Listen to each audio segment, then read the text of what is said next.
A new book has hit the store shelves earlier this month that chronicles the Search the Landfill movement before the Manitoba NDP began searching last fall, and the struggle families face when it comes to systemic issues surrounding missing and murdered Indigenous women and girls. It's called REDress: Art, Action, and the Power of Presence. The book was edited by Jamie Black-Morset, who also started the REDress project 15 years ago. She sat down with our TR Wheatley to talk about the symbolism of the REDress over the years and how the book came to be. I'm Red River Métis from here in the Red River Valley, and I'm a visual artist. I've always wanted to put together a book around the REDress project and bring together all the activism and the amazing women that I've met all across the country doing this work, and where the sun sets, rises, where everything turns red, where the footfalls of the ones who went before echo. The first time I had interviewed you when the REDress just came out, the project was 2010.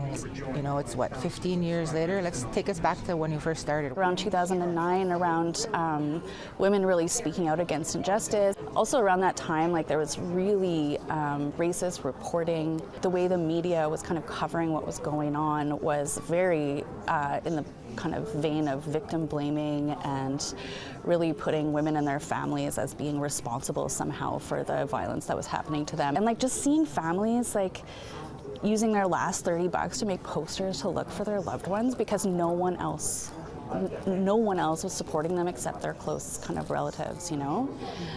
So that systemic kind of indifference. The issue around Winnipeg here was the Search the Landfill. Yes. And you've seen pretty much in almost every window, business window, red dresses. What did that feel like for you, seeing that impact from your artwork? It feels really fitting that this book was being written during the time that was happening, so that there's a record.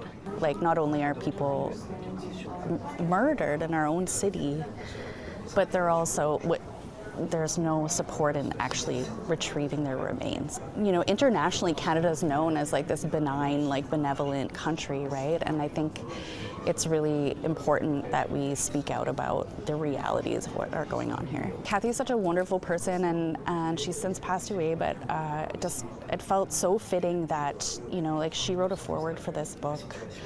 She was on the front lines of Search the Landfill and got to know Cambria a bit, and Cambria's words are in here as well. And I got to see some of that action from you was the National Inquiry into Missing and Murdered Indigenous Women and Girls. I worked there. You were brought in for the art, to help with the art installation piece. And so the inquiry was really that process of bringing up that truth, and the truth is really, really hard to look at, and but it's a really important first step towards healing, right? And so I really wanted, as an artist working in that space, to have the opportunity to kind of allow people to work through that trauma in art-based actions. And I actually was able to create a project where we were working on making clay figures of women. Red clay was our first artistic, one of our first mediums we used as artists, thousands of years ago, right? Is connecting to that red clay. And so that was the color we used to paint all these really important spiritual kind of teachings. So now going back to your book, tell me a little bit about it. Yeah, I have Indigenous academic women who are involved in the art, Indigenous women who are involved in the arts and creativity, that field, and just really bringing all these voices together. I actually learned Christy Belcourt wrote a piece about Maria Campbell's film called The REDress, I believe, that came out in 1980. That's when I was born.